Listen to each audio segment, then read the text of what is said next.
menurut isi hatimu untuk kami semua ya Tuhan.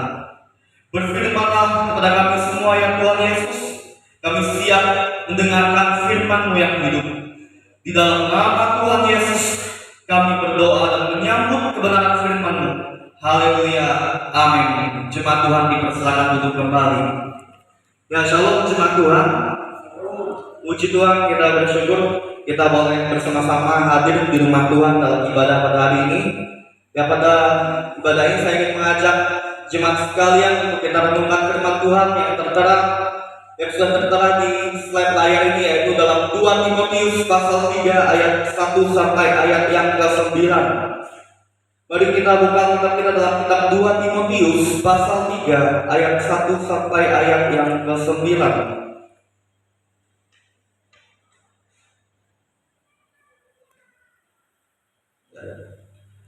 Silakan jemaat Tuhan menyimak kebenaran firman Tuhan ini. Saya akan bacakan untuk jemaat sekalian.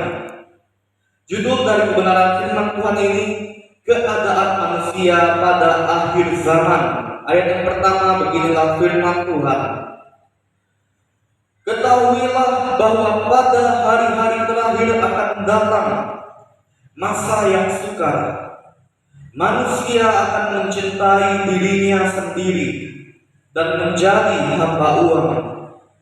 Mereka akan membual dan menyombongkan diri. Mereka akan menjadi pemfitnah. Mereka akan berontak terhadap orang tua dan tidak tahu berterima kasih. Tidak mempedulikan agama. Tidak tahu mengasihi. Tidak mau berdamai. Suka menjelekkan orang, tidak dapat mengekang diri, garang, tidak suka yang baik, suka mengkhianat, tidak berpikir panjang, berlagak tahu, lebih menuruti hawa nafsu daripada menuruti Allah. Secara lahiriah mereka menjalankan ibadah mereka, tetapi pada hakikatnya mereka mengingkari kekuatannya. Jauhilah mereka itu, sebab di antara mereka terdapat orang-orang yang menyelundup ke rumah orang lain dan menjerat perempuan-perempuan lemah yang syarat dengan dosa dan dikuasai oleh berbagai-bagai nafsu, yang walaupun selalu ingin diajar, namun tidak pernah dapat mengenal kebenaran. Sama seperti Yanes dan Yambres menentang Musa, demikian juga mereka menentang kebenaran.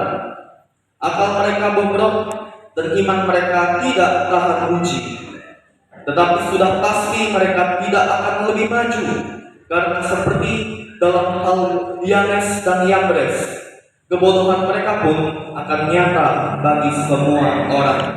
Ya, demikian kebenaran firman Tuhan yang boleh Bapak Ibu Saudara sekalian simak. Dan kebenaran firman Tuhan ini saya memilih tema yang tertera ini, yaitu jauhilah sikap yang menentang kebenaran. Itu temanya Bapak Ibu Saudara. Ya. Jemaat yang dikasihi oleh Tuhan Yesus, dari kebenaran firman Tuhan ini mengingatkan kita kembali tentang seperti apakah keadaan manusia pada akhir zaman. Apalagi seiring terjadinya perubahan zaman, Bapak Ibu Saudara, banyak manusia yang akan lebih menuruti keinginan kehendak dirinya sendiri, dan sebagian lagi ada yang meninggalkan perbuatan dosa atau hal-hal duniawi dan kemudian mau untuk hidup sesuai kehendak Allah. Masing-masing setiap manusia mempunyai pilihan pribadi. Bapak Ibu Saudara, kita berada di akhir zaman pada masa sekarang ini. Firman Tuhan mengatakan bahwa akan datang masa yang sukar. Masa yang sukar itu berbicara tentang masa yang penuh dengan kesusahan, atau masa yang penuh dengan berbagai masalah. Kemarin kita diizinkan menghadapi COVID-19.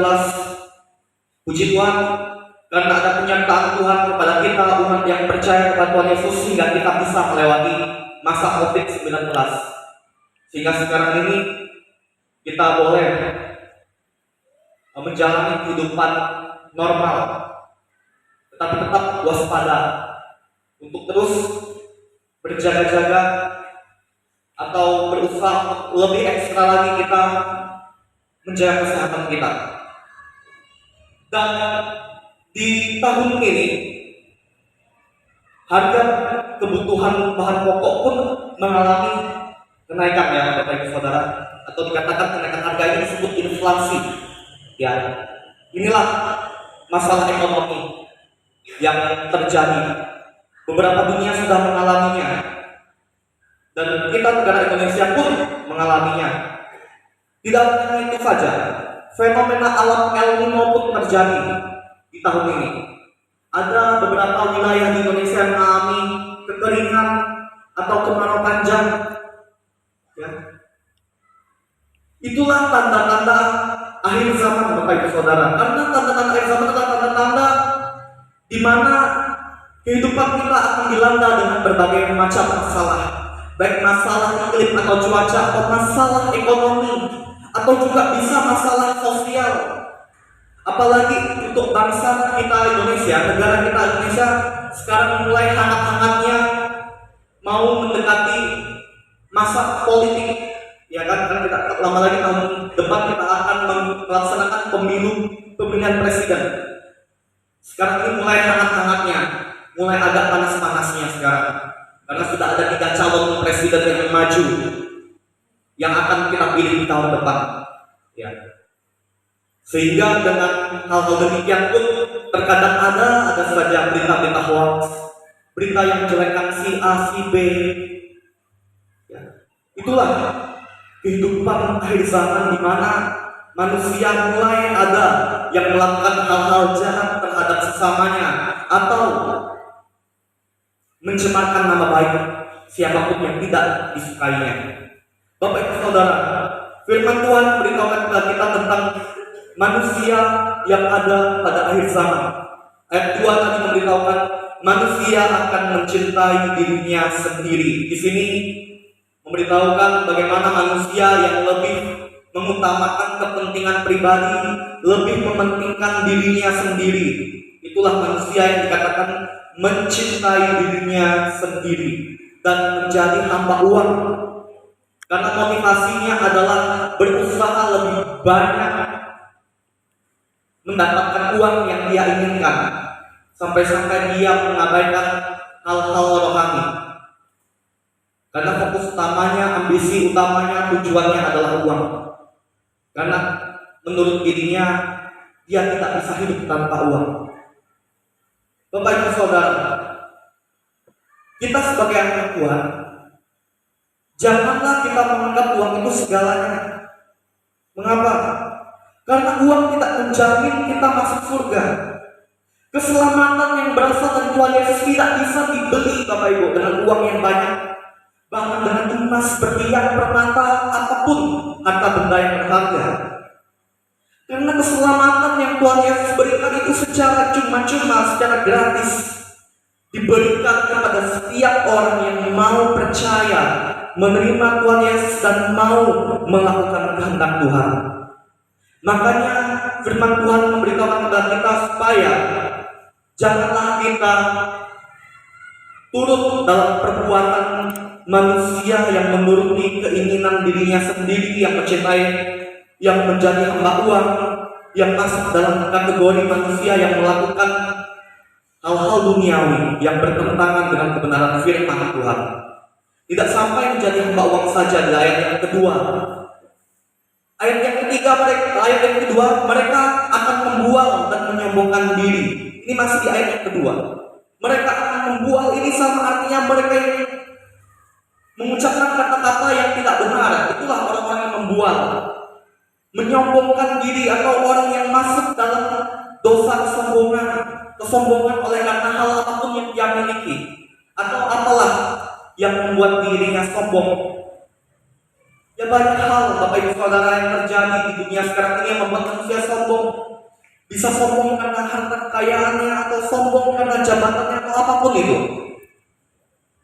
Itulah manusia akhir zaman yang bertentangan dengan kebenaran firman. Tidak sampai di situ, mereka akan menjadi pemfitnah. Ya, pemfitnah. Kalau berbicara tentang pemfitnah, mungkin kita sudah temui itu dalam kehidupan kita. Bapak ibu saudara sudah pernah mungkin ada yang difitnah oleh siapapun yang tidak suka kepada bapak ibu. Ya. Itulah kenyataan yang tidak bisa kita hindari, bapak ibu. Manusia yang dikuasai oleh dosa, manusia akhir zaman yang dikatakan pemfitnah juga pun adalah manusia akhir zaman. Mereka akan berontak terhadap orang tua dan tidak tahu berterima kasih. Ini juga adalah kategori manusia yang bertentangan dengan firman, yang hidup dalam hal-hal yang jahat di akhir zaman. Oleh sebab itu anak-anak, marilah hormati orang tuamu selagi orang tua masih hidup. Orang tua yang masih lengkap.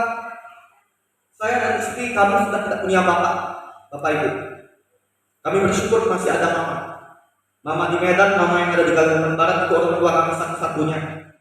Ya, orang tua yang tentunya perlu kami hormati selama beliau masih hidup. Ya, bagi bapak ibu yang masih punya orang tua lengkap, puji Tuhan. Selagi mereka masih hidup, bahagiakanlah mereka. Hargai, hormatilah mereka, turutilah nasihat mereka. Jangan sampai menjadi anak yang berontak terhadap orang tua dan tidak tahu berterima kasih, kata firman Tuhan tadi. Ya. Atau bisa dibilang lebih parahnya lagi, anak yang durhaka. Tidak sampai itu saja, masih ada yang kedua, tidak mempedulikan agama. Dikatakan tidak mempedulikan agama ini artinya adalah dia tidak mau peduli dengan persekutuan ibadah. Bapak Ibu, persekutuan ibadah itu penting, tidak boleh kita abaikan. Makanya kita perlu untuk semakin tekun menghadiri persekutuan ibadah, di mana kita bisa bertemu dengan saudara-saudari kita yang seiman, saling mendoakan bersama-sama, mendengarkan firman, bertumbuh di dalam pengenalan akan Tuhan melalui persekutuan ibadah yang kita laksanakan. Janganlah kita tidak mempedulikan hal-hal rohani yang demikian. Karena manusia dari zaman akan banyak yang tidak mempedulikan agama atau tidak mempedulikan untuk beribadah kepada Tuhan. Padahal dia masih hidup dunia ini oleh kasih Tuhan. Makanya kita tidak boleh mengabaikan hal-hal rohani selagi kita masih hidup, karena kita hidup hingga sekarang ini, Bapak Ibu Saudara, itu karena kasih Tuhan. Makanya perlu kita semakin tingkatkan lagi untuk bertekun di dalam persekutuan kita kepada Tuhan Yesus, baik persekutuan secara pribadi ataupun persekutuan bersama-sama seperti yang kita laksanakan di ibadah hari Minggu ini. Selanjutnya, contoh manusia akhir zaman yang bertentangan dengan kebenaran firman Tuhan, ayat yang 3, tidak tahu mengasihi. Artinya tidak mau mengasihi, tidak mau menghargai, tidak mau menghormati, itulah dia. Kemudian tidak mau berdamai, ya, suka menjelekkan orang, tidak dapat mengekang diri. Tidak dapat mengekang diri ini artinya dia tidak punya pengendalian diri. Dia paling gampang menyakiti hati orang, baik lewat bisa lewat perkataannya ataupun lewat sikapnya. Itulah orang yang tidak dapat mengekang diri atau tidak mengendalikan dirinya. Dan orang yang demikian akan gampang melukai hati sesamanya. Makanya kita jangan demikian, Bapak Ibu. Selanjutnya, garang, tidak suka yang baik. Ayat yang keempat, suka mengkhianat, tidak berpikir panjang, berlagak tahu, lebih menuruti hawa nafsu daripada menuruti Allah. Ya, ayat 2, 3, 4, disitulah kita bisa menemukan gambaran tentang keadaan manusia akhir zaman yang dikatakan sudah bobrok moralnya atau tidak bermoral lagi. Karena apa? Karena mereka lebih menuruti keinginan daging daripada menuruti kehendak Allah, daripada menuruti firman Tuhan. Firman Tuhan hari ini menasihatkan kita bersama-sama, jadilah sikap yang menentang kebenaran firman Tuhan yang tadi sudah saya sampaikan Bapak Ibu. Kita sekarang sudah ada di akhir zaman. Silakan saja ada orang-orang di sekitar kita yang berbuat sesuka hatinya, bahkan sampai melukai hati kita atau melukai hati siapapun. Silakan aja Bapak Ibu yang kalau kita jumpai orang demikian. Kalau kita nasihati pun belum tentu juga dia mau terima nasihat kita kan. Kalau kita tegur pun belum tentu dia mau terima teguran. Bisa saja dia tersinggung, kemudian tidak mau lagi dekat dengan kita. Ya, itu urusan pribadinya lah. Urusan kita sebagai anak Tuhan secara pribadi. Marilah kita semakin hari jaga hati kita, jaga hidup kita untuk selalu berusaha melakukan segala hal yang baik, segala hal yang benar di hadapan Tuhan, yang menjadi berkat untuk sesama kita. Dari kebenaran firman Tuhan ini kiranya kita tidak menjadi manusia akhir zaman yang menuruti hal-hal duniawi, yang menuruti hal-hal yang bertentangan dengan kebenaran firman Tuhan atau hal-hal dosa, hal-hal yang jahat di mata Tuhan. Jadilah penurut-penurut firman Allah. Bahkan firman Tuhan ini juga memberitahukan kepada kita bagaimana dua orang yang tertulis dalam firman Tuhan ini, yaitu Yanes dan Yambres, orang yang menentang Musa. Mereka itu adalah orang-orang yang tidak mau mematuhi perintah Tuhan yang disampaikan oleh Musa. Di dalam ayat yang ke-8 memberitahukan tentang dua orang itu. Mereka menentang kebenaran, akal mereka bobrok dan iman mereka tidak tahan uji. Ayat 8 ini memberitahukan Bapak Ibu bahwa ternyata orang yang menentang kebenaran atau tidak mau menuruti kebenaran firman Tuhan itu adalah orang yang akalnya bobrok, imannya pun tidak tahan uji. Orang yang punya iman tahan uji, dia tidak akan mungkin melakukan hal yang jahat, atau dia tidak akan mungkin sama seperti manusia duniawi. Dia tidak akan mungkin melakukan hal-hal duniawi. Itulah manusia yang tahan uji imannya. Kalau kita sekarang bisa koreksi diri kita masing-masing, kita orang yang lemah imannya atau orang yang bisa saja jatuh ke dalam hal-hal duniawi, maka kita perlu semakin lebih dekat dengan Tuhan. Kuncinya adalah dekat dengan Tuhan. Dengan dekat dengan Tuhan, dengan selalu dekat kepada Tuhan sajalah Bapak Ibu Saudara, iman kita akan dikuatkan. Kita akan selalu menerima nasihat firman Tuhan kalau kita dekat dengan Tuhan. Ketika kita mau membangun persekutuan yang dekat secara pribadi dengan Tuhan lewat baca firman Tuhan, doa pribadi, disitulah iman kita dikuatkan sehingga kita mampu menjalani kehidupan kita di dunia yang penuh dengan godaan-godaan duniawi, yang penuh dengan pencobaan-pencobaan yang selalu ada di sekitar kita setiap hari. Janganlah kita menjadi orang-orang duniawi Bapak Ibu Saudara. Jadilah penurut-penurut Allah, atau jadilah pelaku-pelaku kebenaran firman Tuhan. Dari kebenaran firman Tuhan ini, apakah Bapak Ibu Saudara belajar sesuatu? Marilah kita maju bersama-sama dengan Tuhan, menjadi anak-anak Tuhan yang mampu yang mau berusaha menjauhi segala hal perbuatan yang bertentangan dengan kebenaran firman. Karena yang Tuhan mau dalam hidup kita, jadilah anak-anak Tuhan yang selalu menuruti kebenaran firman Tuhan. Bersyukur untuk firman Tuhan ini, kita berdoa. Terima kasih Tuhan untuk firman-Mu yang kembali menasihatkan kami agar di akhir zaman ini kami tidak ikut-ikutan terpengaruh